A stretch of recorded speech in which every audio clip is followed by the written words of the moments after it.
Before we start, a quick note about what this channel is and what it isn't. This isn't a recap channel, and it's not a highlight reel. We're here for the parts of Panem that happen after the cameras turn away, the systems behind the games, the contracts hidden inside victory, the lives that keep unfolding long after the anthem ends. Each video on this channel is built to slow things down, to follow the logic the capital relies on, the details it hopes you won't connect, and the people who live with the consequences year after year. If that's the kind of Hunger Games analysis you're looking for, you're in the right place. Subscribing just means you'll keep a seat here when we move on to the next story. Now, let's start where Panem always wants you to stop paying attention. On a capital broadcast, it starts with something small, a loaf of bread on a silver platter, perfect crust, dusted flour, soft steam curling in front of a high-definition camera, while, on the next screen over, mutts are tearing through the jungle and cannons are firing for dead children. That contrast is the whole problem. How does the boy who bakes become the threat the capital never saw coming? At face value, Peeta Mellark is harmless. He's the soft-spoken baker's son from a poor district, not a career tribute swinging swords for fun. You remember the flames on Katniss's dress, the arrow at the force field, the nightlock berries held up to the sky.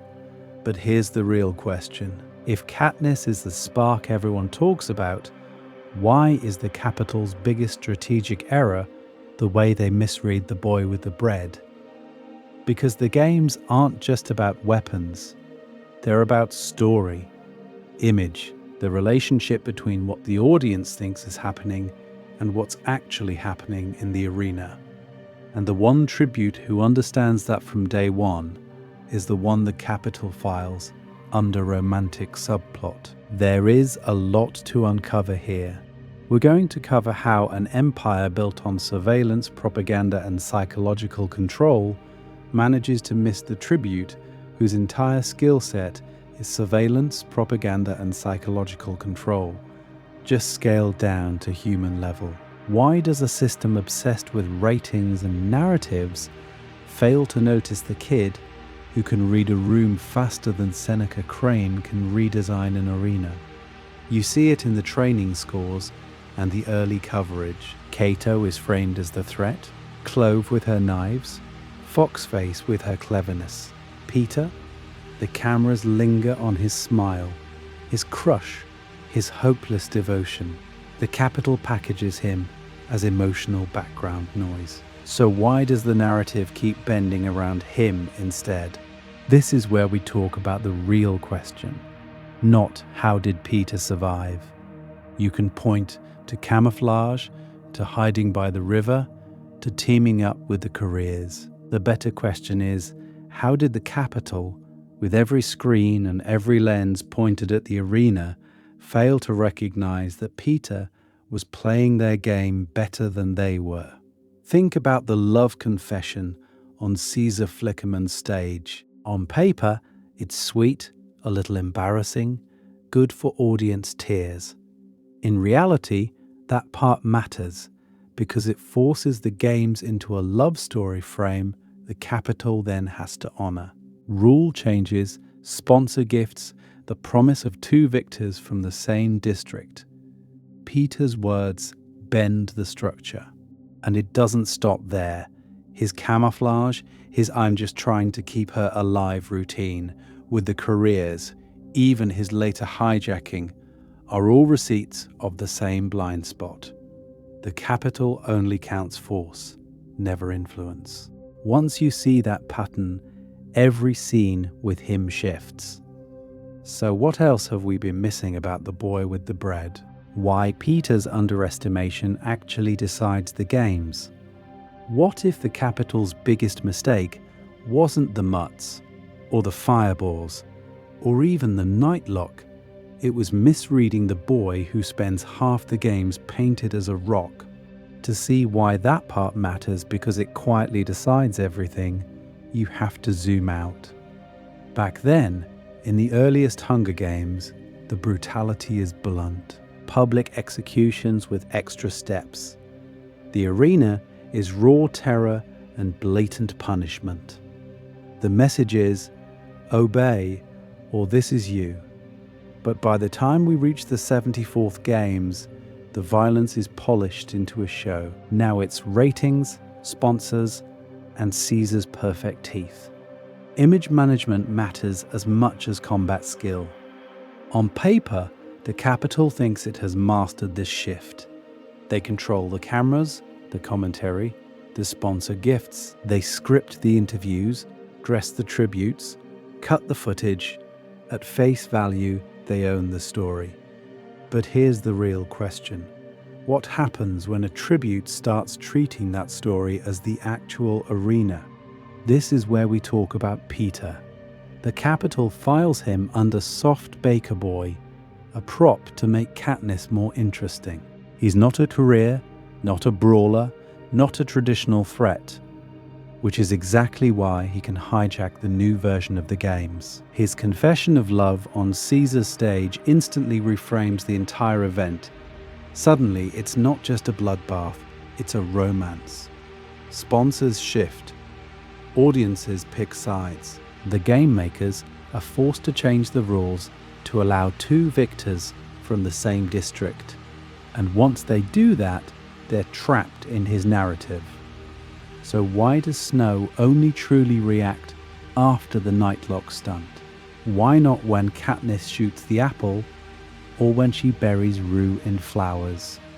Because the berries prove Peeta's story logic has become stronger than the Capitol's death logic. Two tributes threatening double suicide on live TV turns the promise of the games inside out. The Capitol can't crown a corpse. They have to reward defiance. Notice who becomes the long-term problem. Why is Peeta the one they choose to hijack later, not Finnick or Johanna, who are openly more rebellious? Why does his public honesty scare them more at first than Katniss's fire? The reason is simple. Katniss breaks rules. Peeta breaks frames. She shoots at the arena. He talks to the audience. And winning doesn't end that. It upgrades it. The victory tour proves the arena has just moved to a different stage. Balconies, microphones, camera crews. Peeta is better than Katniss at crowd management, at calming tension, at improvising apologies that still smuggle in truth. We're going to cover how every speech is a new move in the games of memory and narrative control. There is a lot to uncover here because Peeta becomes the Capitol's test case. If they can't read and contain someone this gentle, this sincere, what does that say about their whole model of power? The hijacking is their desperate answer. When they can't beat his influence, they try to rewrite it. So what does it mean when the system has to literally edit your memories just to survive you? Our lens on Peeta, how this breakdown is going to work. So what does it mean when the system has to literally edit your memories just to survive you? This is where we talk about our lens for Peeta. Because on the surface he looks like the safest possible tribute the Capitol could have asked for. Soft-spoken, artistic, the baker's son who throws burnt bread to a starving girl in the rain. At face value, he's the emotional B-plot to Katniss's action movie. But here's the real question. Why does a regime built on violence miss the fact that its biggest threat barely lifts a weapon? Our core claim is this. The Capitol underestimates Peeta because their entire system is calibrated to measure strength in terms of blood, spectacle, and obedience. They track kill counts, training scores, mutt attacks, and on-screen tears. They don't have a metric for emotional intelligence or empathy or someone who can walk onto Caesar Flickerman's stage and quietly reprogram the story of the games in one interview.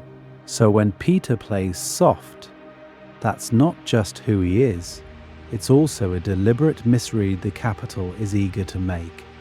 Their gender norms and glamour culture set them up for it. They see Katniss as the fiery hunter from a poor district, all rough edges and weapons training, and Peeta as the sensitive, well-spoken boy who exists to hold her hand and sell a romance. He's framed as the prop, the accessory, the perfect boyfriend the Capitol audience can project on while they enjoy the show. That part matters because it tells you what they're not looking for. They don't expect the romantic interest to be the strategist. They assume the one in the dress is the symbol and the one in the suit is the supporting role. So when Peeta volunteers to take a public beating from Haymitch, or casually drops that love confession on live television, Snow and the game makers think they're seeing raw emotion. We're going to cover how those moments are actually controlled detonations. Our analytical lens is simple.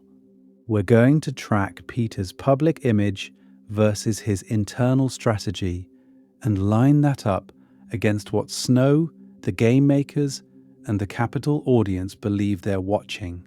What does the district see when he tosses that bread? What does the Capitol see when he paints Rue in the training center? What does Snow hear when Peeta offers that pregnancy story on the victory tour? Across the video, we'll keep running a promise versus reality contrast. Anytime Peeta looks passive, love-struck, or weak, we'll ask, what story is he actually steering here? When he joins the careers, is that cowardice, or is he feeding them bad intel about Katniss? When he lets Katniss take the spotlight, is he fading, or is he giving the Capitol exactly the heroine they think they own, while he quietly edits the script? There is a lot to uncover here, so we'll move from the reaping all the way to the hijacking, from training scores to talk show interviews. And we'll go meta too, because sometimes the books, and especially the movies, replicate the Capitol's misreading of Peeta, sidelining his strategy in favor of the bow and arrow. If the narrative itself keeps underestimating him, what does that say about our own relationship to power in Panem? And once you see the pattern, can you unsee it? The game plan, from baker's son to narrative warlord.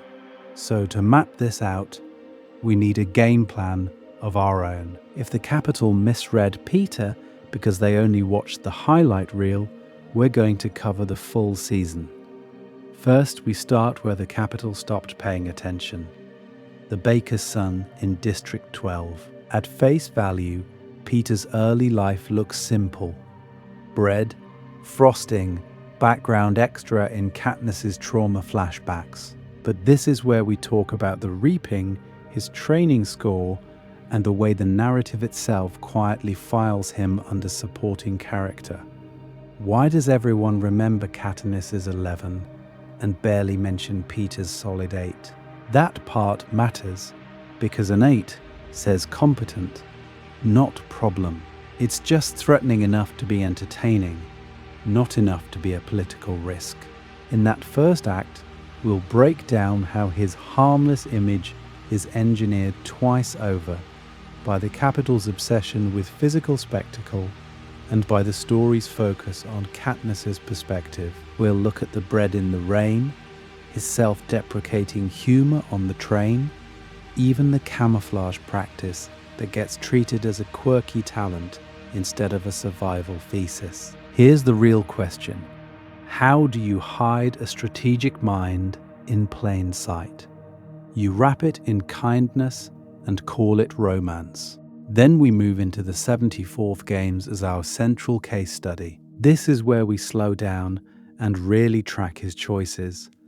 Volunteering to stay with the careers, the I've had a crush on her confession, with Caesar, the cave scenes, and the Nightlock finale.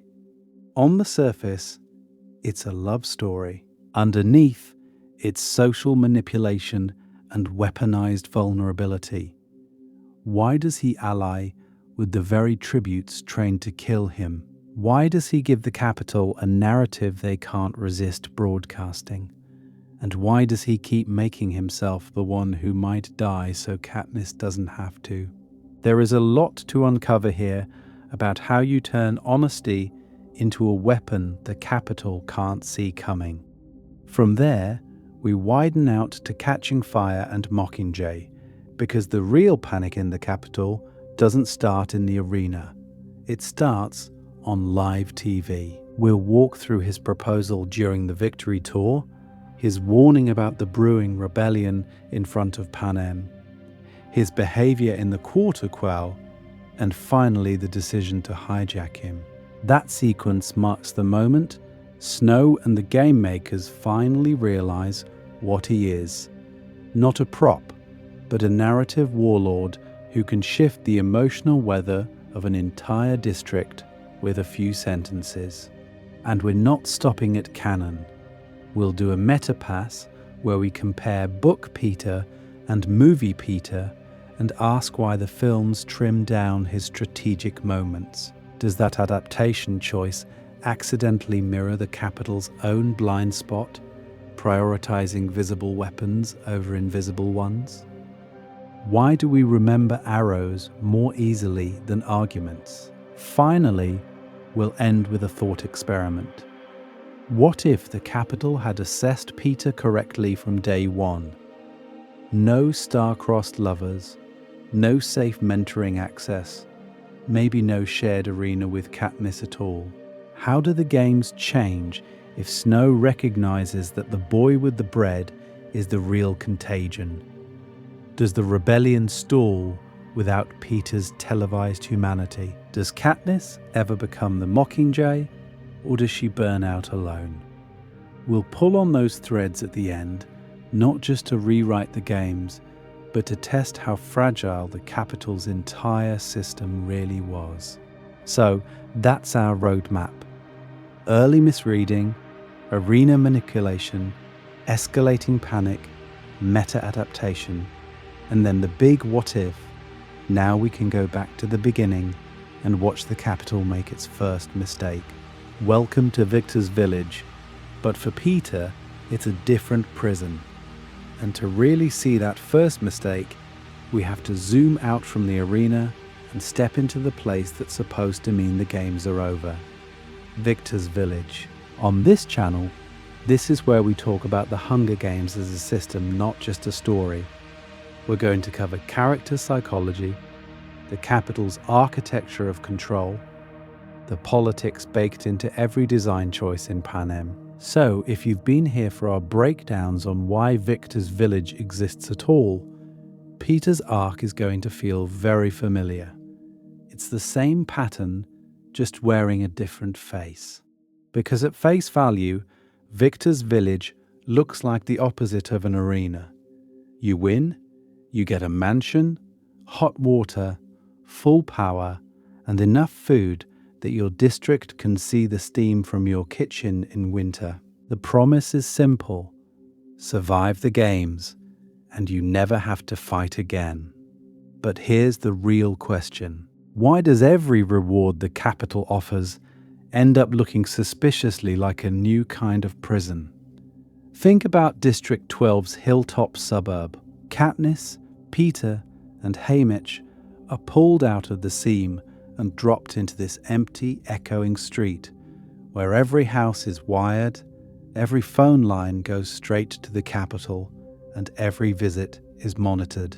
Any victor will tell you the games don't end when you win. Victor's Village is just the camera-ready sequel. That part matters because Peeta's happily ever after is built out of the exact tools the capital thinks will control him: comfort, visibility, and a constant demand for performance. And this is where we talk about Peeta slipping the leash. The capital looks at him and sees a safe investment, the soft-spoken baker's son, the boy with the bread, the romantic prop who cried on national television. Their plan is to weaponize that image, turn his mansion into a studio, turn every interview, every victory tour speech into a way to sell the games back to the districts as aspirational. Fame, security, a guaranteed place in Victor's village. Why wouldn't you volunteer? Pattern interrupt. Peeta keeps telling the truth. Instead of leaning into the fantasy, he uses those same stages to push against the script, proposing to Katniss on air, offering to donate their wedding gifts, trying to calm the districts instead of inflaming them, then accidentally revealing just how fragile that peace really is. The capital wants a puppet. They get a victor who treats honesty as a weapon. If you're new here and you enjoy this kind of lore-heavy analytical breakdown, where we ask why Snow builds suburbs as carefully as arenas, there is a lot to uncover here. We've already dug into Katniss's relationship with Victor's village, Snow's personal politics, and the way the games is designed keeps evolving to chase control. So if you want to stay in this little Victor's village community with us, consider subscribing so you don't miss what's coming next, especially our deep dive on how the capital trains its talk show hosts as weapons, and why Caesar Flickerman might be the most dangerous non-victor in Panem. The making of a non-threat. Peeta before the reaping. So we've talked about how the capital builds entire neighborhoods to manage victors. Now we need to talk about how they completely misread one baker's son before he ever stepped on a train. Because at face value, Peeta Mellark is the safest thing you can imagine in District 12. He's not from the seam, he's from the merchant class. He smells like bread, not coal. His family owns the bakery on the square, which means he's technically better off than most people you see in the reaping crowd. On paper, that looks stable, apolitical, non-threatening. But here's the real question. What does the capital's paperwork actually measure? Height, weight, hunting violations, discipline records. It doesn't have a category for quiet kid who can lift 100-pound flour sacks without showing it on his frame. It doesn't track the way his shoulders get strong from loading deliveries at dawn. So you look at him on reaping day and you see soft. The reality is, he's already built for endurance. And then there's the bread. That one burned loaf behind the bakery, that part matters because it's Peeta's first recorded act of rebellion, and it never hits a single capital metric. He sees Katniss starving in the rain. He hears his mother's order to feed the pigs. He accidentally drops the bread into the fire so he can justify throwing it away, and then risks a beating to toss it toward her. No graffiti, no slogan, just illegal compassion. You don't get flagged for treason for handing someone food, but he has already chosen a person over a rule. This is where we talk about his so-called harmless talents. To the capital, cake decorating is adorable. It's a victor talent they would happily put on a talk show. But we're going to cover the other side of it. Hours spent piping frosting and painting icing roses train his hand to be steady, his eye to catch pattern, shade, and texture. In the arena, that becomes camouflage detailed enough to vanish against a riverbank. The games report that as a fun surprise, not a strategic red flag. Underneath all of this is his emotional intelligence. Peeta remembers the exact dress Katniss wore on the first day of school. He reads Haymitch's moods. He adjusts how he talks to Effie, to the cameras, to raging customers in the shop. Why is he so good at that? Because he's been managing an abusive mother his entire life, sensing when to stay quiet, when to deflect, when to charm. The capital doesn't log survival via people reading as a weapon. So by the time his name is pulled, every system says he's a statistical non-threat. No hunting record, no public outbursts, no obvious defiance. Just a boy with bread, paint, and good manners. The question is, what happens when that exact profile walks into Caesar Flickerman's spotlight and starts bending the game's story in real time? Training scores and first impressions. How the Capitol mislabels Peeta. The question is, what happens when that exact profile walks into Caesar Flickerman's spotlight and starts bending the game's story in real time?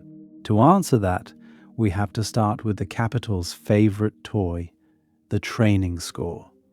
On paper, it's subjective, a neat little number from 1 to 12 that tells you who to bet on. At face value, it rewards talent. But here's the real question. What kind of talent does the Capitol even recognize? The system is built to spotlight tributes who can perform violence on command, who can turn the training center into a live trailer for the arena. You hurl knives into dummies, you shoot targets through the heart, you show off some bizarre mutation of strength or agility. The game makers are thrilled. Sponsors take notes. The betting tables in the Capitol light up. There is a lot to uncover here because that part matters when we talk about who disappears in that environment. Quiet endurance, emotional intelligence, the ability to read a room or a relationship. The score system doesn't have a column for that. This is where we talk about Peeta's choice.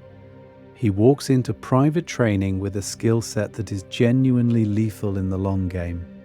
Camouflage from decorating cakes, painting that borders on photorealistic, and a lifetime of watching customers and parents and peers learning exactly what people want to hear.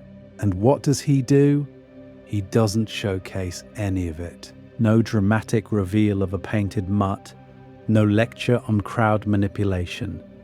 He gives them enough to be competent, but not enough to be memorable. The result is that modest score we barely remember, especially when it's sitting next to Katniss's 11 and the literal flaming entrance from District 12.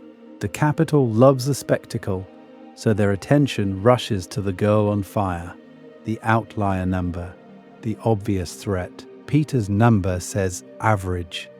His demeanor says polite. The system checks him off as supporting cast. And the Capitol audience? They read him exactly the way the game makers train them to. He's the nice boy from the merchant side of a poor district. Well-spoken, clean, not radiating the raw physical menace of a career. Perfect for a romantic subplot. Perfect to stand next to Katniss and make her more palatable to viewers who want a promise of hope and softness mixed into their annual blood sport. Why is that useful to him? Because Peeta understands something the Capitol never questions. Being underestimated is armor. A low impact score means the careers don't obsess over him. Game makers don't design mutations with him in mind. Sponsors aren't scrutinizing his every move. It buys him space to watch, to adapt, to experiment with narrative without triggering immediate, lethal countermoves. And here's the twist. The Capitol's obsession with quantifying threat through scores and spectacle is exactly what opens the door. While they stare at the 11s, the fire, the sword play, the real danger, the boy with the average number walks straight past their defenses and into their living rooms, ready to weaponize honesty in the next section. Weaponized honesty. The Caesar Flickerman confession. So when we cut to the interview stage with Caesar Flickerman, this is where we talk about the Capitol's biggest misread in real time. Peeta walks out in that simple suit, no flaming cape, no weapon, just this slightly nervous smile. He fidgets, he blushes, He throws in self-deprecating jokes about being not very good at anything but baking, and the audience eats it up. You're watching a boy who understands that in these games, the arena starts long before the gong. The interview is combat. His weapon is charm. Caesar lobs him soft questions. Family, district, the usual. And Peeta keeps shrinking himself on purpose. At face value, it looks harmless. He's the sweet one, the soft one, the one who promises he doesn't stand a chance next to the careers. But here's the real question.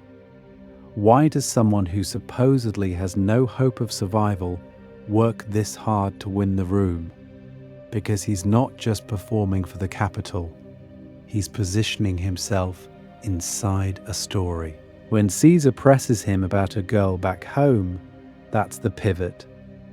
Peeta hesitates just long enough to feel authentic, then drops the "because she came here with me" line, and suddenly the games are not 48 tributes anymore. They're a romance. One boy, one girl, from the same district, trapped in a relationship the capital can project themselves onto. There is a lot to uncover here, because that part matters more than any training score. The star-crossed lovers angle reframes everything. Every camera cut, every sponsor decision, every mutation the game makers unleash now has to answer a new question. What happens to the love story? The capital audience isn't just watching death. They're watching a promise of tragic or triumphant ending. Peeta has quietly hacked the genre of the games, and this is not impulsive. The books tell us he's watched Katniss for years, remembers the exact day she sang at school, remembers the moment he threw her the bread. He understands narrative, imagery, how the capital broadcasts turn people into symbols. He's the baker's son who decorates cakes to please customers. Now he's decorating himself to please an empire. If you can sell pastries to hungry people, you can sell a relationship to a starved capital. The capital, of course, thinks it's adorable. Ratings gold. Snow and the game makers see a convenient subplot that boosts viewership and sponsor money. They don't see that by leaning into it, by pushing the star-crossed lovers from District 12 Inches line, they're committing to a structure. They're promising the audience that this story matters, which means the audience will notice if the story is cut off too brutally or too senselessly. That part matters because it's what forces their hand later. When they change the rules mid-games to allow two victors from the same district, they're not doing it out of mercy. They're serving the narrative they helped amplify. And when Katniss and Peeta end up with Nightlock in their hands, the threat isn't just two dead tributes, it's the sudden cancellation of the romance the capital has fallen in love with. Here's the twist the capital never tracks. That single confession on Caesar's couch is the first domino in the Nightlock standoff. They'll blame Katniss for the berries, they'll fear her arrow and her fire, but the boy who turned honesty into a weapon, he's the one who quietly wrote them into a corner. And in the next part, we're going to cover how the arena itself becomes his proof. The Career Alliance, Cowardice, or Deep Cover Operation. So when that confession forces the arena to bend, you have to ask, what does Peeta do the moment the rules reset and the killing actually starts? At face value, he does the one thing that seems to prove the capital right about him. He runs straight into the arms of the careers. On the surface, it's pathetic. The soft baker's boy from the coal district, clinging to the physically strongest tributes, apparently betraying the girl he just swore he was in love with. That part matters because it fits the capital's favorite narrative about him. Emotionally useful, strategically harmless. He's the prop that makes Katniss interesting. not a player in his own right. But here's the real question. If Peeta is so devoted to Katniss that he'll burn his only interview to protect her, why would he immediately join the very people hunting her? The answer only makes sense if you stop reading him as a coward and start reading him as deep cover. This is where we talk about infiltration. Peeta embeds himself with the careers to gather intel, track Katniss's status, and quietly steer an entire power block without ever lifting a sword.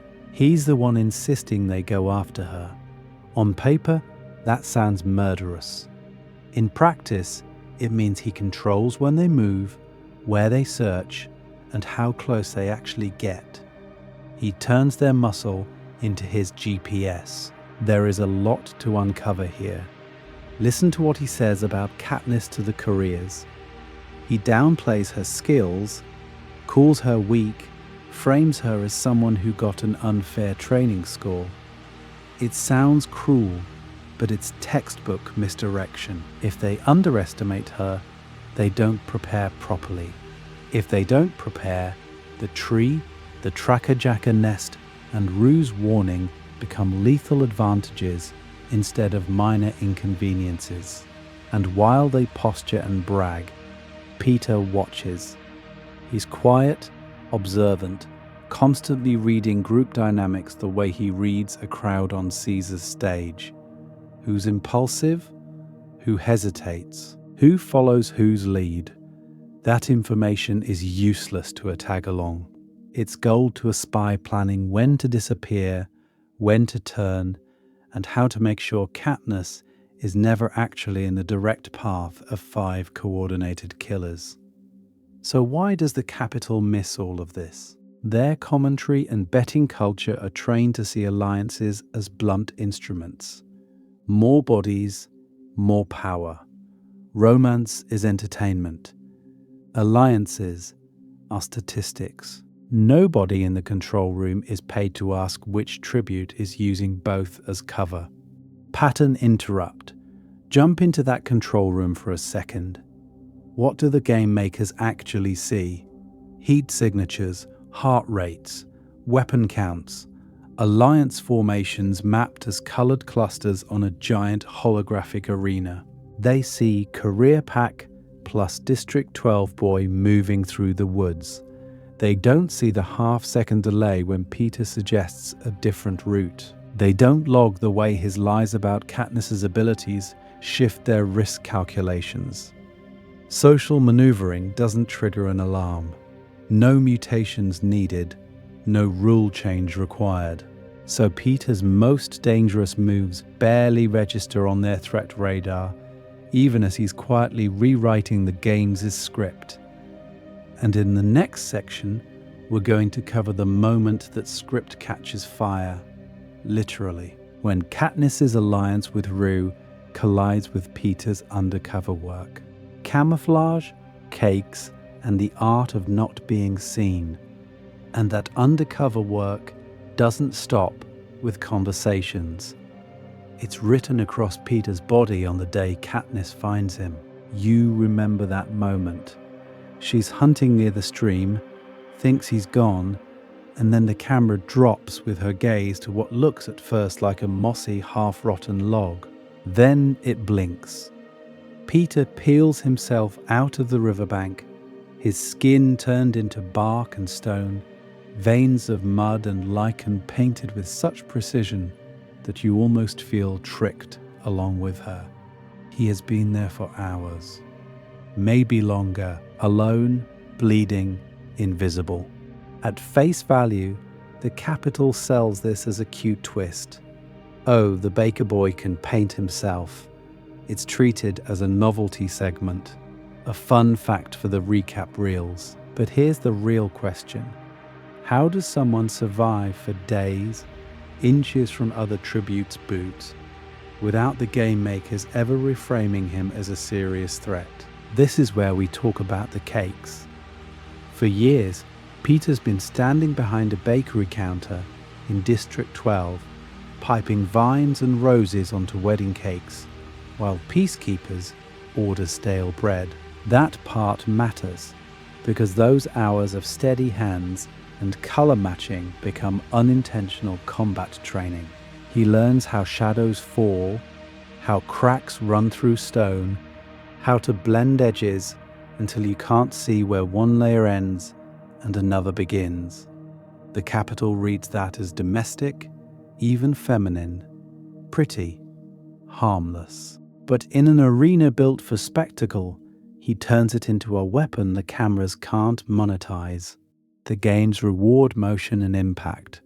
Sword clashes, fireballs, screams. Peeta's power is the opposite. He survives by not being seen at all. And that invisibility isn't just physical. It's narrative. The capital's whole media machine runs on archetypes. The fiery rebel, the innocent child, the brutal career. Where does a boy who paints himself into the scenery fit in that lineup? He doesn't, so they crop him out. While Katniss's fire dress gets slow motion replays and Rue's death becomes instant propaganda, Peeta's off-screen days in the mud barely get a mention. The commentators focus on the star-crossed lover's angle when he's on screen, then cut away when he stops performing and starts simply enduring. There is a lot to uncover here because the capital can't sell ad time on stillness. They don't know how to assign value to a tribute whose greatest move is to erase himself from the frame. And that's the deeper symbolism. In Panem, if you don't fit hero, villain, or rebel, the story erases you. The same way District 12's dead miners never trend in the capital, Peeta's quiet, camouflaged survival slides under their radar. But the reason that matters is simple. Power the capital can't see is power it can't control. So while they're obsessing over Katniss's fire and the career's brutality, a supposed background character is proving that the games can be beaten by refusal to perform. In the next section, we're going to cover how that invisible boy with the bread suddenly becomes the most dangerous narrative piece on the board, the moment his disappearing act collides with a very public act of defiance. The cave, the kisses, and the contract the capital didn't read. So when Peeta's invisible strategy finally crashes into the cameras in that cave, the capital thinks, finally, something they understand. From their view, this is peak programming. Two attractive tributes, trapped in a small space, one bleeding out, one torn between survival and romance. You get the medical drama of Katniss tending his wound, the close-up of the first kiss, the second kiss. The audience at home is probably rating each one. At face value, this is the games doing exactly what they were designed to do: turn death into entertainment and intimacy into a storyline they can package. But here's the real question. Who is actually running the script in that cave? Katniss goes in with a very clear mindset. Haymitch has basically sent her a memo in parachute form. You want medicine, you sell the star-crossed lovers. So she treats the whole thing as a job. You can feel her calculating which moments will impress sponsors, which gestures look good on camera, why holding Peeta's hand or kissing him might mean another silver parachute. She isn't heartless, she's just prioritizing her family and her district's survival over her own confusion. That part matters because it aligns perfectly with what the capital expects. Tributes performing desperation, clinging to any promise of hope the audience throws them. Peeta, though, is playing something stranger. His feelings are real. That's the problem for the capital. When he talks about the first time he saw her at school, or jokes about how he doesn't stand a chance, he's not workshopping lines. He's being radically honest on national television. And he understands that honesty is a weapon. By admitting he doesn't want to be a piece in their games, by showing fear, tenderness, his total lack of interest in killing. He's creating a narrative the Capitol can't easily punish without looking monstrous even to its own citizens. This is where we talk about the unspoken contract forming in that cave. The more they lean into the lovers' narrative, the more the audience invests in them as a pair, not as two separate tributes. Suddenly, you don't just have a fan favorite, you have a relationship with ratings. If one dies now, the Capitol isn't just killing a tribute, it's breaking a story the audience has emotionally paid for. So what happens? The rule change. Two victors from the same district. On paper, it's a twist to boost drama. But under the surface, it's the Capitol admitting the contract exists. They're promising, in front of everyone, that this love story can have a happy ending. And that's the reason the Nightlock moment is even possible later.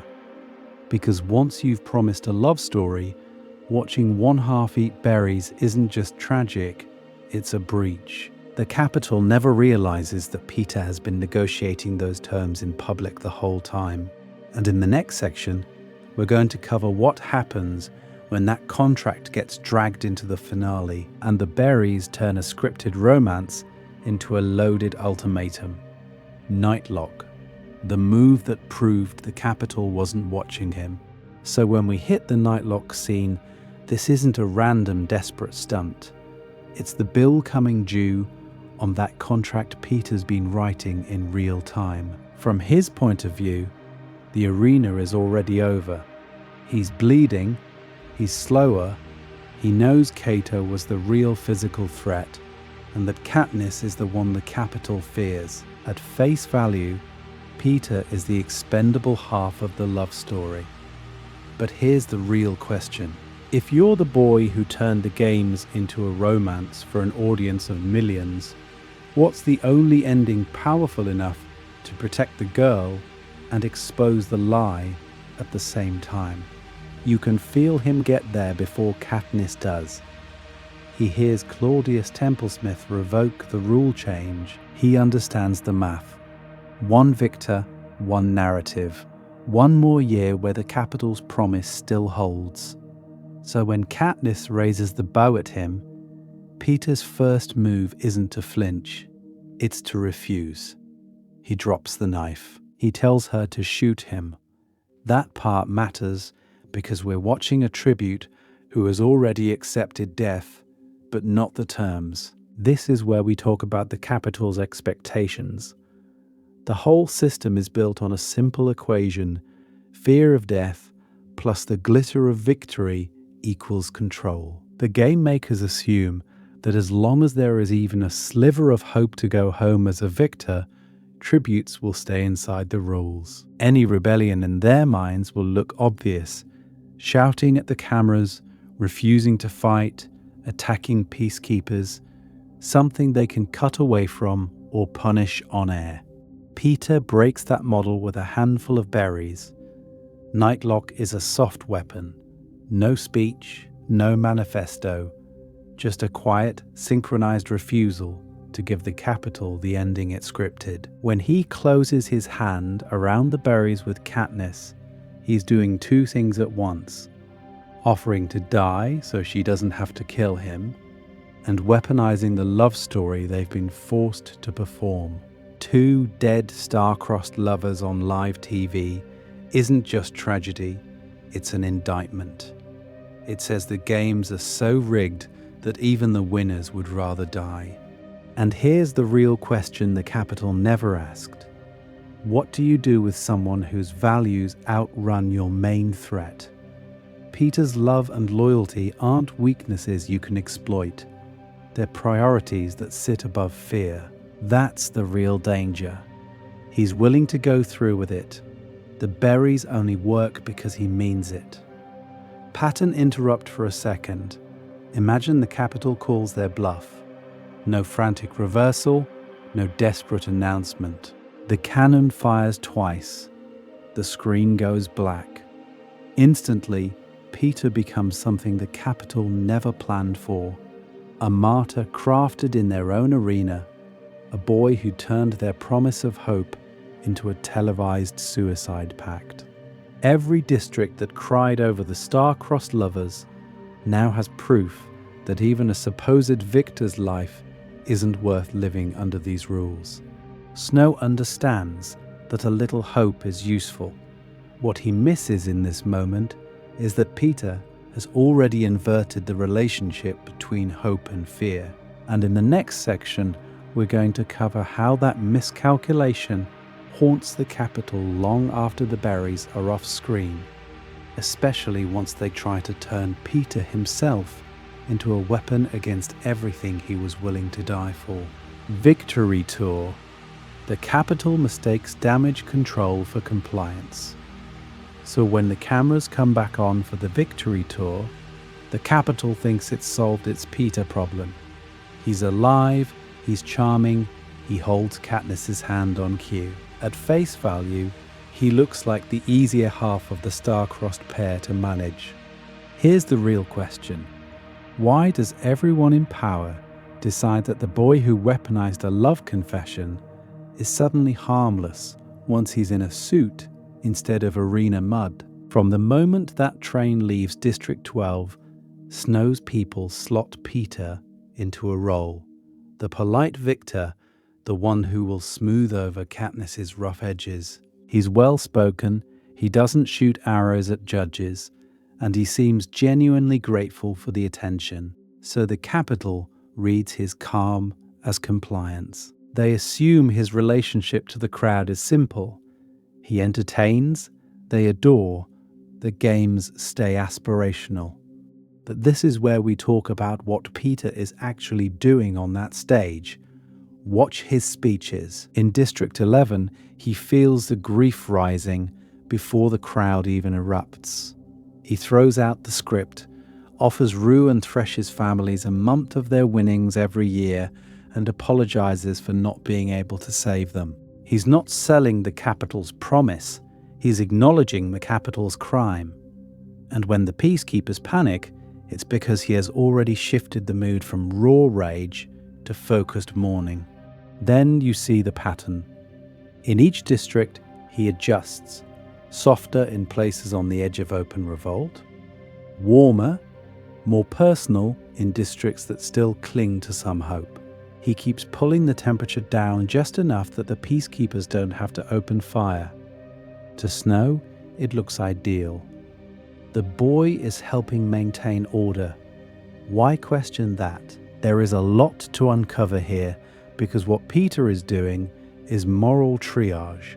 He knows Katniss is under direct threat. He knows any spark on this tour could mean executions, whippings, or her accidental death on the train home. So he uses the only weapon he's allowed to carry, words broadcast to every district. He's not endorsing the games, he's trying to protect civilians caught between their own anger and the capital's guns. That part matters because Snow completely misreads the skill set. He sees de-escalation and assumes docility. He doesn't understand that someone who can lower a crowd's fury on command also understands exactly how that fury works. Peeta is mapping the rebellion in real time. Which districts are ready to break? Which ones need a symbol? Which ones just need time? And Snow's biggest miscalculation, he thinks Peeta will always choose calm. He doesn't imagine a scenario where that same boy steps on a stage in Catching Fire and stops cushioning his words. When Peeta finally turns that relationship with the audience toward open defiance on live TV, the capital realizes it hasn't raised a pet. It's created its worst PR nightmare. And in the next section, we're going to cover the moment that mask slips, how one interview answer does more damage than any arrow, and why the capital scrambles to silence the only victor who can talk an entire country into rebellion. Catching Fire, the live TV warning that should have changed everything. So when we get to Peeta's Catching Fire interview, you expect more of the same harmless romance, right? A little wedding talk, a little tragic backstory, the capital audience dabbing at their eyes with gold-embroidered napkins. On the surface, that's exactly what it is. At face value, the proposal and the pregnancy reveal are just an escalation of the love story the game's already sold. First star-crossed lovers, now star-crossed fiancés, now a supposedly pregnant victor being sent back into the arena. It feels tailor-made for ratings, weddings, babies, tragedy. The capital eats that up because it turns suffering into content instead of a question about why the suffering exists at all. But here's the real question. When Peeta drops that pregnancy bomb, is he really just playing along, or is he quietly detonating the game's entire emotional script? This is where we talk about the warning buried inside the spectacle. Peeta doesn't just say Katniss is pregnant. He leans into the horror of it. He forces Caesar to repeat it, forces the cameras to linger, forces every viewer in every district to picture a child in the arena. Then he pivots. He talks about the other victors' families, the lives they've built, the people waiting for them back home. He's doing what he always does, shifting the frame from competitors to human beings with relationships and futures. There is a lot to uncover here, because that part matters precisely where the capital thinks it's safe. The games only function as entertainment if you believe the tributes are pieces on a board. Once you start seeing them as parents, partners, children, the logic cracks. Why are we cheering? Why are we betting? Why does a pregnant woman have to die so the capital can feel something on a Saturday night? Peeta is weaponizing empathy on live TV. He's turning the arena from a stage into a crime scene. And he's inviting the districts to see themselves not as isolated spectators, but as co-victims of the same system. That's dangerous because it replaces the promise of individual victory with the possibility of shared outrage and shared hope. So why doesn't the capital shut it down immediately? Because they're looking in the wrong direction. Snow is obsessed with Katniss's visible defiance. The berries, the Mockingjay dress, the way other districts salute her. The game makers are buried in the logistics of the Quarter Quell, clock arenas, poison fog. Peeta's words get filed under melodrama, useful for boosting viewership, not a strategic threat. And that misread sets up their next mistake. The Quarter Quell arena is engineered to break Katniss's body and isolate her fire. It's water, electricity, timed horrors, everything you'd design to neutralize a physical rebel. But it's not built for someone whose real power is narrative. The capital has no defense against a victor who can turn every alliance, every death, every camera shot into another argument against the games. In the next phase, that blind spot is going to backfire in a very specific way, and the arena itself is about to become Peeta's biggest broadcast tower yet. Quarter Quell, protecting civilians in an arena built for spectacle. So when the Quarter Quell pulls only victors back into the arena, the capital thinks it's finally stacked the deck. You're watching a bloodbath of professionals. No weak links, except Peeta walks in and refuses the premise of the games again. From the first moments of training, his strategy isn't, how do I kill the others? It's, how do I keep Katniss alive? And who else can I keep standing in the process? He gravitates toward the older victors, the ones the capital has already written off as past their prime. Beatty, Wiress, Mags, at face value it looks sentimental, almost naive. Why not cling to the young lethal careers from District 1 or 2? But here's the real question. Why does the boy who supposedly just wants to die for love keep aligning himself with the people the system has already discarded? There is a lot to uncover here. Every alliance he forms is a tiny act of civil protection. He uses his social gravity to keep the group together, to stop Finnick and Johanna from splintering, to redirect panic into planning. When the fog hits, when the Jabberjays scream, Peter's instinct is always the same: put his body between danger and someone else. That part matters because the cameras are always on. The Capitol has accidentally given a national broadcast to a victor whose default setting is shield, not sword. This is where we talk about the beach and the force field. The beach scene is framed as romance, sure. The sunset, the kisses, the promise that Katniss will go on even if he doesn't. But listen to what Peeta actually does there. He hands her the locket with photos of Prim, her mother, Gale. He reframes his own death as a way to protect civilians who aren't even in the arena. Who does that in a space designed to make you think only about yourself? Then the force field hits. Peter's heart stops. For a moment, the Capitol gets the tragic hero shot it's been craving. The noble boy dead in the sand. But when Finnick drags him back and Beety's knowledge revives him, something shifts. His near death becomes an emotional peak, not just for Katniss, but for every viewer who's been sold this star-crossed narrative for 2 years. His value as a symbol of love and sacrifice skyrockets, and with it, the quiet implication that maybe the real monsters aren't in the arena at all. And this isn't new for him. Remember his plan to donate his winnings, his discomfort with the mansion in Victor's village, his constant framing of the games as wrong, not just dangerous. He keeps trying to turn personal gain into public good.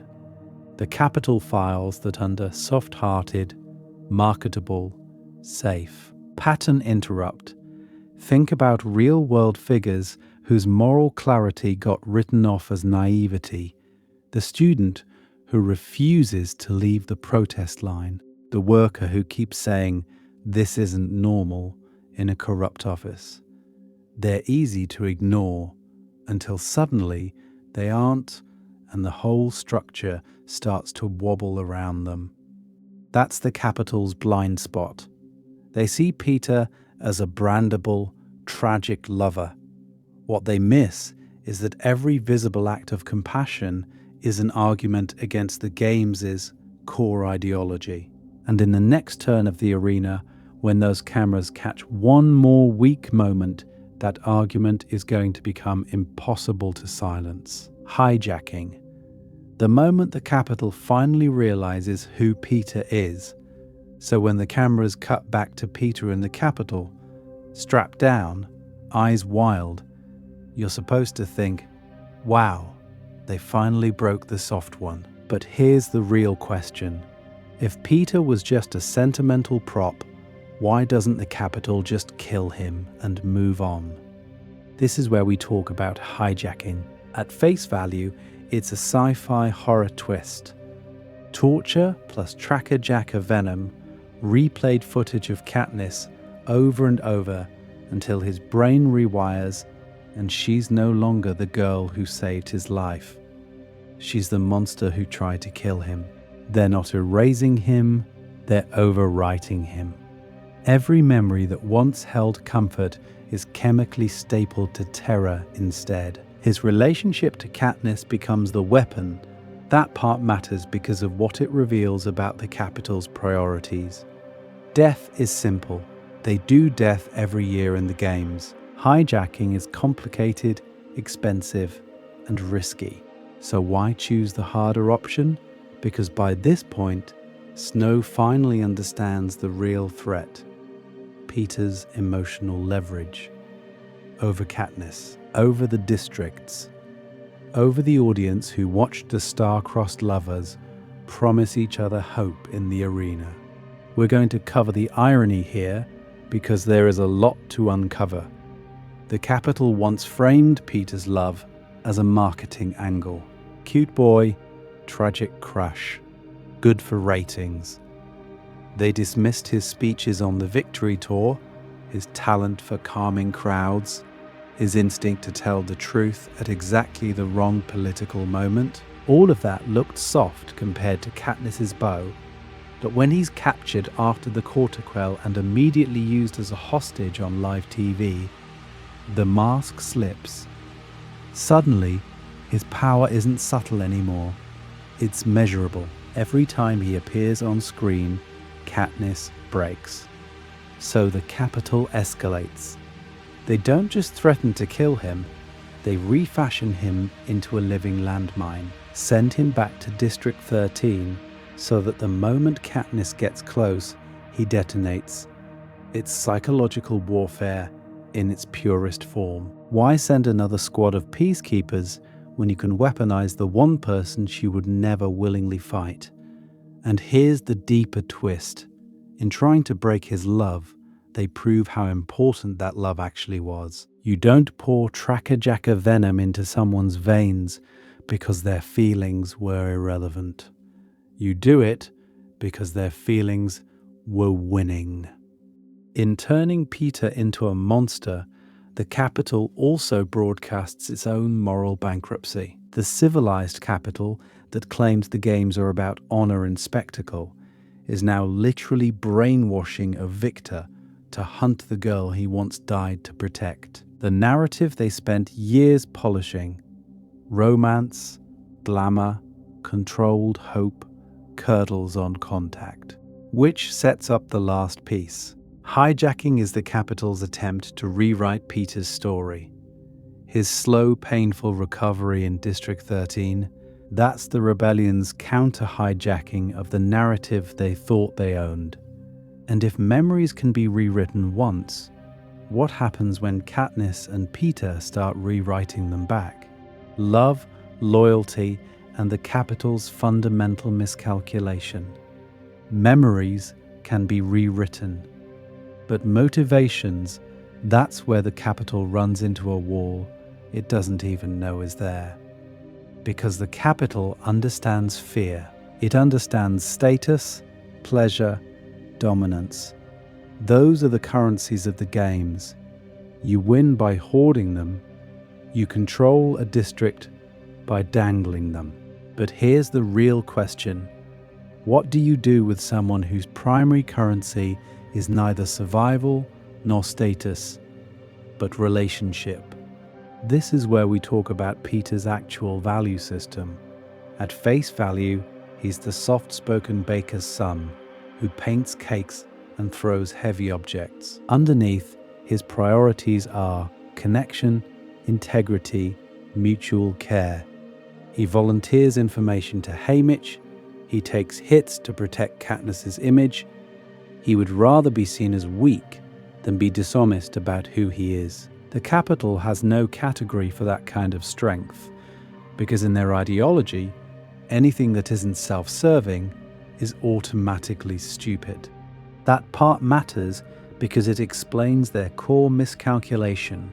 They assume love makes you predictable and easy to steer. Threaten the girl, the boy will obey. Threaten the boy, the girl will comply. It's the same logic as Victor's village. Promise safety, get obedience. So when Peeta declares his love on Caesar Flickerman's stage, Snow and the game makers treat it as a convenient lever. Great, now we can script a tragic romance, tweak the rules, keep the crowd hooked. But Peeta flips their script. His love doesn't make him compliant, it makes him willing to blow up the entire game board. He's ready to die in the cave if it means Katniss lives. He tells the truth about the pregnancy on live TV, not because it's tactically safe, but because it exposes the horror of the Quarterquell to every district watching. He refuses to play by their rules in the arena, aligning with the careers not to climb the ladder, but to sabotage it from the inside. From the Capitol's point of view, These choices are irrational. From a rebellion's point of view, they are strategically devastating. And this loops us straight into Snow and Seneca's hope versus fear conversation.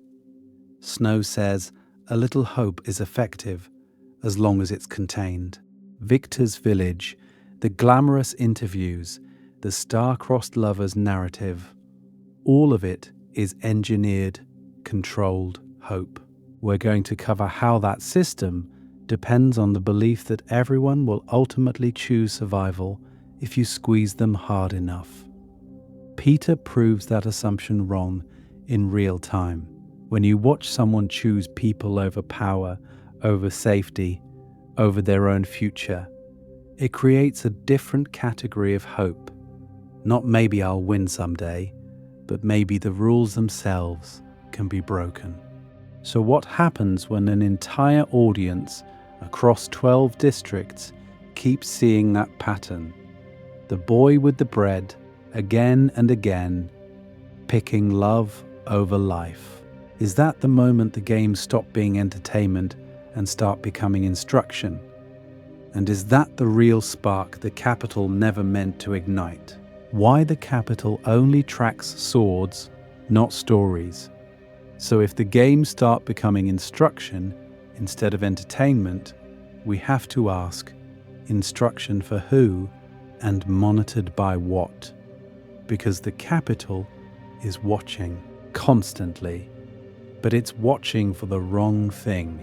When the capital measures threat, it doesn't start with stories, it starts with swords. It tracks weapons, black markets, gatherings after curfew, anything you can point a camera at and replay as a warning. You see it in the peacekeepers' raids, in public floggings, in the way executions are staged in the square. Violence is legible. You can film a whip. You can't film a rumor-taking route in a district's collective memory. Here's the real question. Why does an empire that's sophisticated still treat power as something you can only hold in your hands, not in your head? The reason is structural. The capital is a spectacle machine. Its whole relationship to the districts is mediated through screens, parades, and games. If it can't package an act of defiance into a neat clip with a clear villain and a clear punishment, it almost doesn't know what to do with it.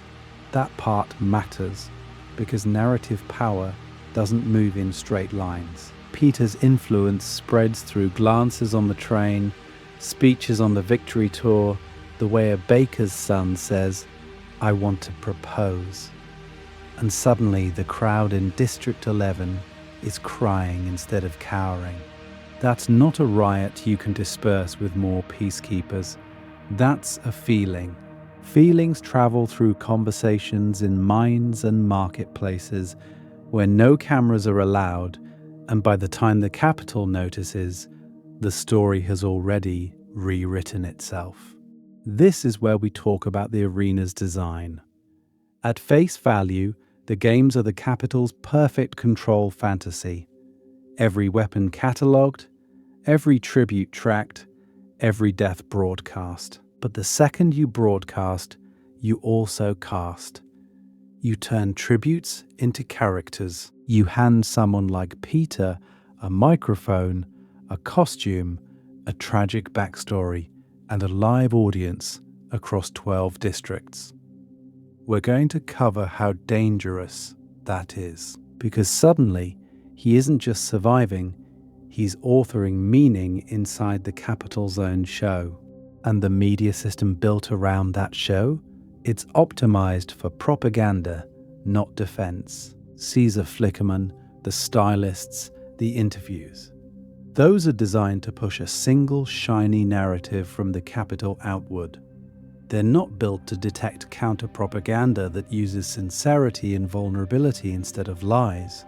When Peeta confesses love or offers to share the berries, the capital reads it as content, not as a weapon pointed back at them. Quick pattern interrupt.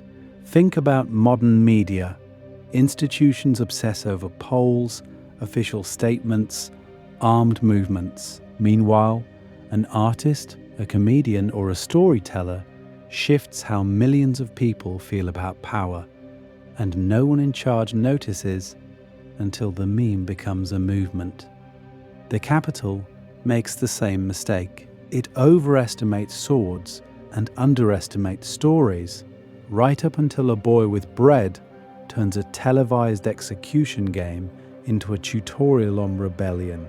So if that's the blind spot, how exactly does Peeta drive a truck through it? Book Peeta versus movie Peeta. Did the adaptation repeat the Capitol's mistake? So if that's the blind spot, how exactly does Peeta drive a truck through it?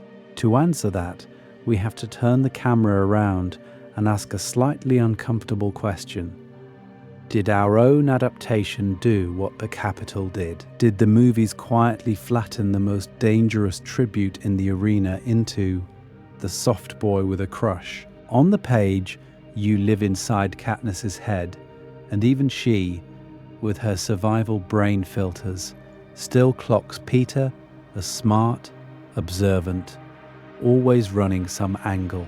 She notices him reading a room, choosing words, planning out how a single sentence will ripple through a district or the Capitol. At face value, the films keep most of the big plot beats. But here's the real question. How many of Peeta's actual thought processes make it to the screen? This is where we talk about the cave. In the book, that isn't just a romance checkpoint. It's Peeta asking pointed questions about Haymitch's strategy, testing how the star-crossed lovers narrative is playing, and deliberately turning their relationship into a weapon the Capitol can't easily turn off. In the movie, the emphasis tilts hard toward the kiss, the tenderness, the he's sweet reaction. There is a lot to uncover here, because trimming those lines doesn't just save time, it quietly shifts Peeta from strategist to sentimental victor. You see the same thing with the proposal in Catching Fire. Book Peeta is painfully aware of what that moment means politically. He's weaponizing the Capitol's obsession with weddings and hope to protect Katniss and their families. On screen, it still lands as romantic spectacle, but most of the explicit "I'm doing this to control the narrative of the games and the districts" subtext is gone. The Capitol audience in universe swoons. The theatre audience often does the same, and the planning disappears under the rose petals. Then there's the beach in the Quarter Quell. In the book, that scene is a negotiation about who gets to die for whom.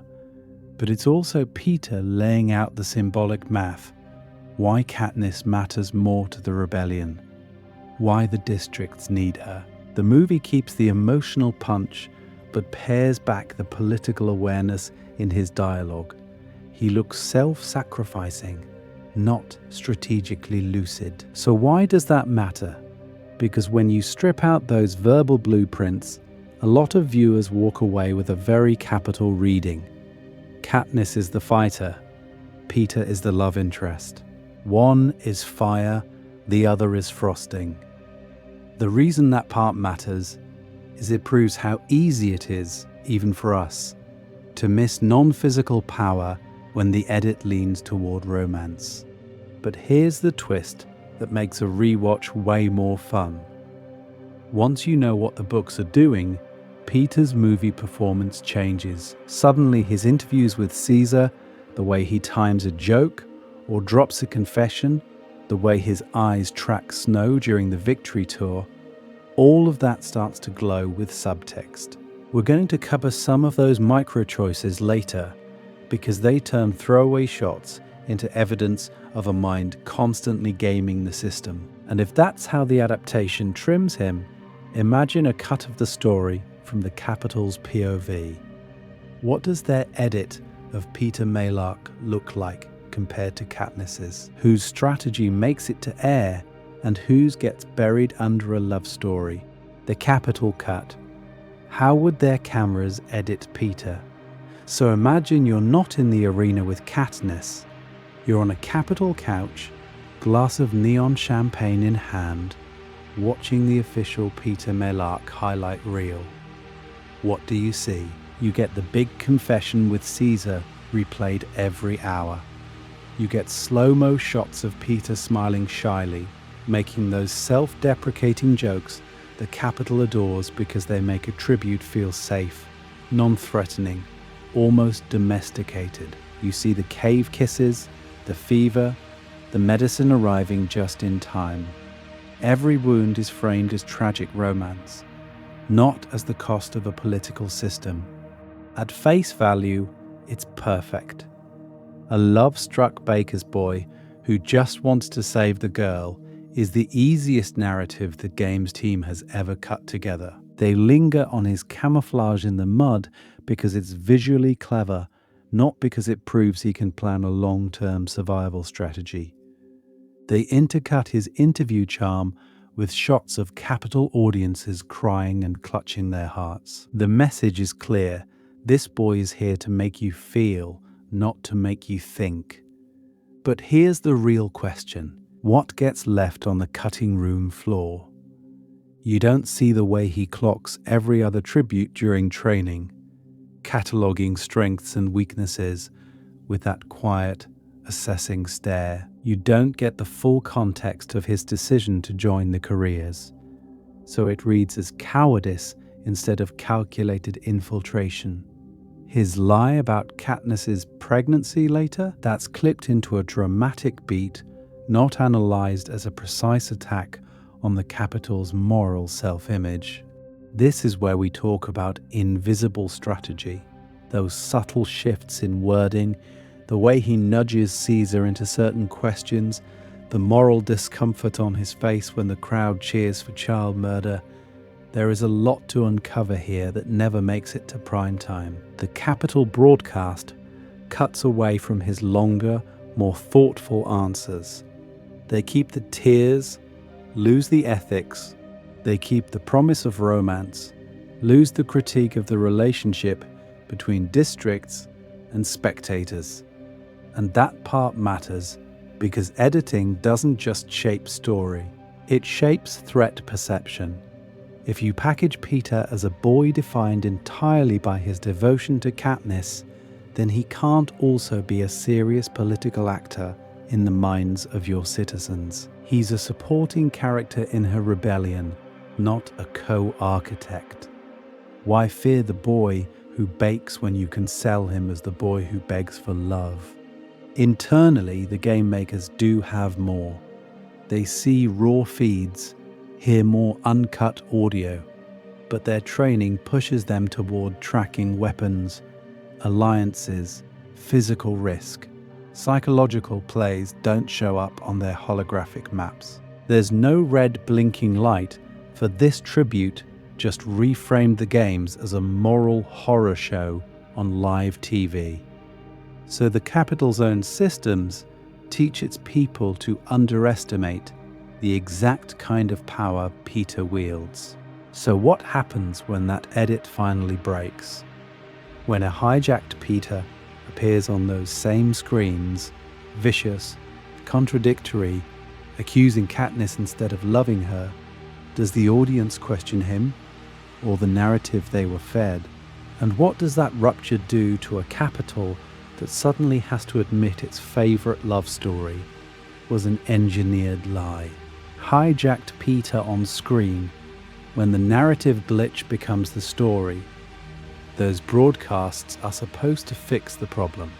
They end up proving it exists. When hijacked Peeta appears on screen, eyes wild, voice ragged, spitting out that Katniss is a mutt, that District 13 isn't safe, you're watching the Capitol try to weaponize the very narrative they once sold as pure hope.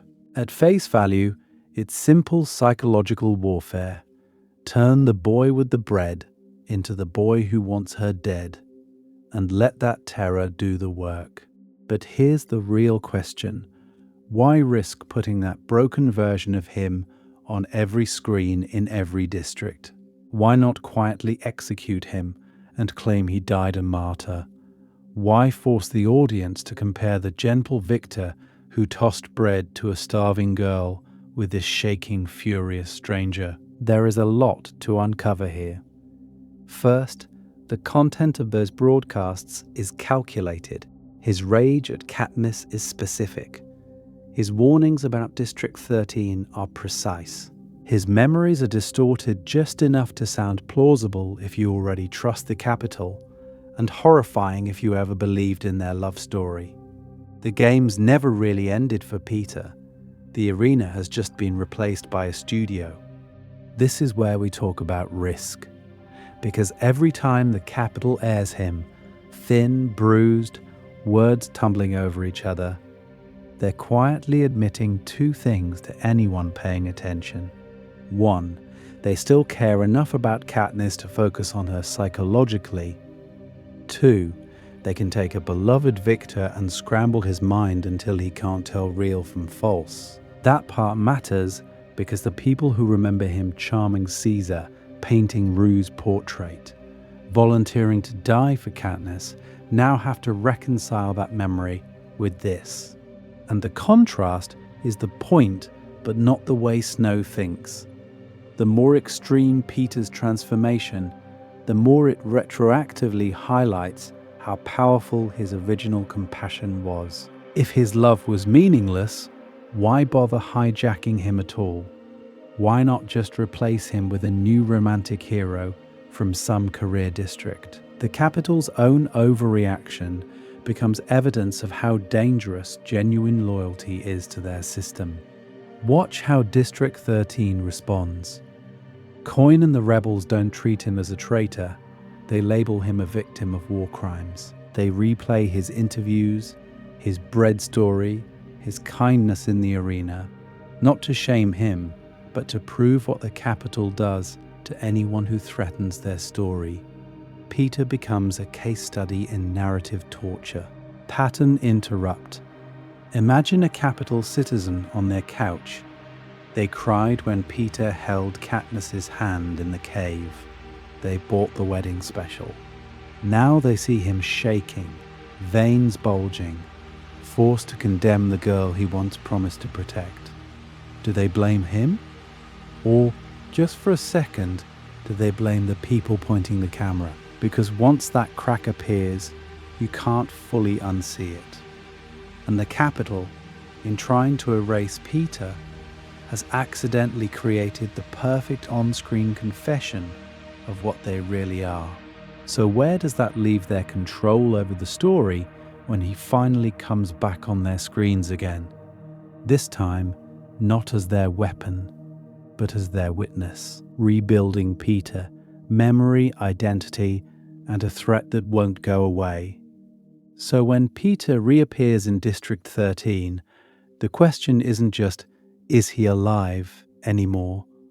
It's, what story of himself survived the Capitol's edits? This is where we talk about recovery as a kind of reverse games. No arena, no mutts. Just a boy whose memories have been booby-trapped. In 13, the doctors don't start with weapons or restraints. They start with a children's game, real or not real. It sounds simple at face value, almost harmless, but it's narrative triage. Every answer is a vote on what version of Peeta gets to keep existing. We're going to cover how slow this actually is. Peeta has to hold a memory in his hands and wait for someone to weigh in. Katniss, Haymitch, Prim, even Beatty. The rebels become a jury of reality, patiently sorting through what the Capitol poisoned. That part matters because the Capitol's torture isolated him. District 13's cure is relentlessly communal. One system says, only we define truth. The other says, we remember with you until you can remember for yourself. And here's the real question. Why does this work at all when the hijacking was designed to be permanent? The answer is that Peeta's core was never built out of spectacle in the first place. His identity has always been relational. The boy with the bread, the kid who took a beating so Katniss wouldn't starve, the victor who paints Rue's death on the training center floor so no one can look away. You can scramble the footage in his head, but you can't erase the pattern of how he moves toward other people. Watch how that pattern creeps back in. Even when he's dangerous, he's asking strategic questions in the war room, forcing Katniss to confront what her missions actually cost. Later, in the Capitol, he's the one who calls out her self-destructive plans and demands they think as a unit, not as a symbol, chasing revenge. He doesn't just return to caring for others, he returns to challenging them when he thinks they're wrong.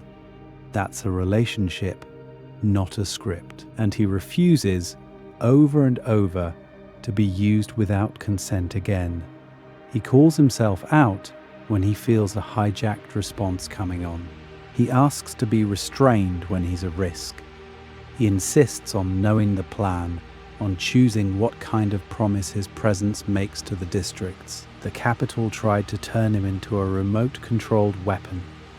District 13 ends up with a witness who will only lend his face to a cause he's actually signed on to. There is a lot to uncover here, because in trying to destroy Peeta, the Capitol accidentally upgraded him. They made his survival not just physical, but philosophical. He becomes proof that a self can be shattered, reassembled, and still come back with its empathy, honesty, and loyalty intact. And those are the exact traits Snow never bothered to measure. So we circle back to the original question. If the Capitol had understood that kind of strength from the beginning, would they ever have let the boy with the bread step into the arena at all? Or did their own blindness guarantee the threat they're now facing? What if the Capitol had seen him? Alternate timelines and missed chances. So if the Capitol had actually understood what Peeta was, what changes first? The arena or the story wrapped around it? Here's the real question. Is there any version of events where the Capitol sees him clearly and still survives the relationship it accidentally creates between one boy, one girl, and 12 furious districts? Scenario 1 is the brutal efficiency option. You identify the soft tribute as a narrative threat, and you remove him early. No love confession on Caesar's couch, no star-crossed branding, no boy with the bread limping through the snow to Katniss's door later. Maybe he slips in training. Maybe the mutts get to him before he can paint the arena in blood-red berries. Katniss still wins the games, but she comes home alone, angrier, and with far less mass appeal. That part matters, because without Peeta, Katniss's defiance stays sharp, not soft. There's no Nightlock stunt framed as a lover's pact, just a girl pointing an arrow at the Capitol and daring them to shoot. The districts might still see a spark, but do they see a promise? Do you get a symbol of hope, or just a symbol of rage? Snow's whole strategy rests on managing hope, and in this timeline, he's accidentally created a martyr without the moderating force of the boy who keeps saying, "No, we're not just pieces in their games." Then there's scenario 2, where we're going to cover the Capitol's favorite move, co-option. Imagine they clock Peeta's charisma early and decide to elevate him as the model victor, the gentle baker who forgives, who smiles on cue, who tells every district that the games made him stronger and he loves the Capitol for the opportunity. At face value, that sounds perfect for Snow. You turn the love story into a loyalty story. Except, Peeta's whole arc is built on refusing that script. He can fake a crush. He can't fake gratitude for a system that burns children. So what happens when the poster boy starts slipping truth into every interview? Pushing back on Caesar, asking why they need these games at all. Suddenly the confrontation isn't Katniss shooting an arrow at a force field, it's Peeta quietly poisoning the narrative from the inside, where cameras can't just cut away without raising questions. Scenario 3 is quieter, but maybe the most dangerous. The Capitol separates them post-games. Different tours, different media schedules, minimal shared screen time, never allowing the star-crossed lovers brand to crystallize into something the districts can project themselves onto. There is a lot to uncover here. Without that ongoing, visible relationship, the rebellion's emotional core gets delayed or warped into something colder. You might still get uprisings, but do people risk everything for a symbol they only half believe in? Or do they move slower, more fragmented, without that constant reminder that two victors chose each other over the Capitol's script? This is where we talk about structural weakness. The system can track weapons, but it cannot measure tenderness, loyalty, or shared trauma as threats. And that blindness doesn't just misread Peeta, it designs the exact conditions that let him matter. So if the Capitol can't see non-violent power coming, here's the uncomfortable question for us. What kinds of quiet, relational power are we also dismissing as harmless? And what revolutions might already be forming in the spaces we aren't bothering to watch? So why did the Capitol underestimate Peeta Mellark?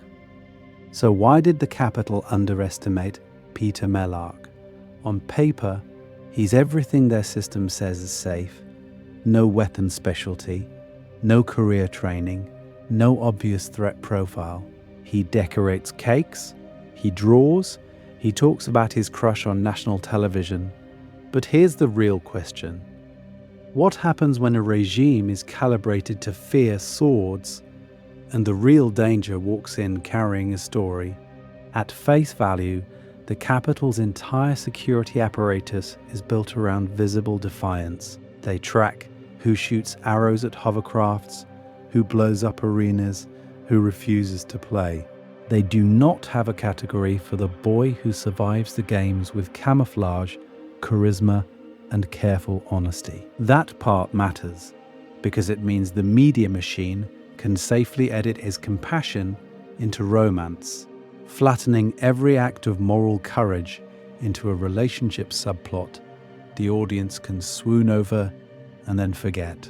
So when Peeta confesses his love on Caesar's couch, they hear ratings, we hear strategy. In one sentence, he reframes the 74th games as a love story, forcing the game makers to change the rules and creating a narrative they can't fully control.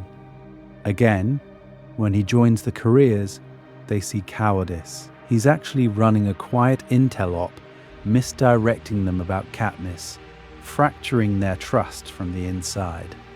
There is a lot to uncover here, because every move fits the same pattern. Weaponized story. The Nightlock Pact is the clearest example. The Capitol thinks it's a tantrum. Peeta knows it's a promise.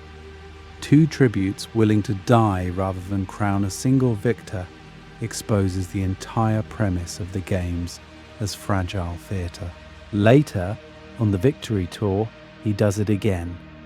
While Katniss radiates raw fear and anger, he manages crowds, improvises proposals, and keeps districts from erupting too soon. He's constantly steering the narrative towards survival and away from immediate massacre by catching fire. When he warms the crowd in District 11 and then offers to donate his own winnings, he's doing open narrative resistance, insisting people matter more than Capitol spectacle, even if it costs him.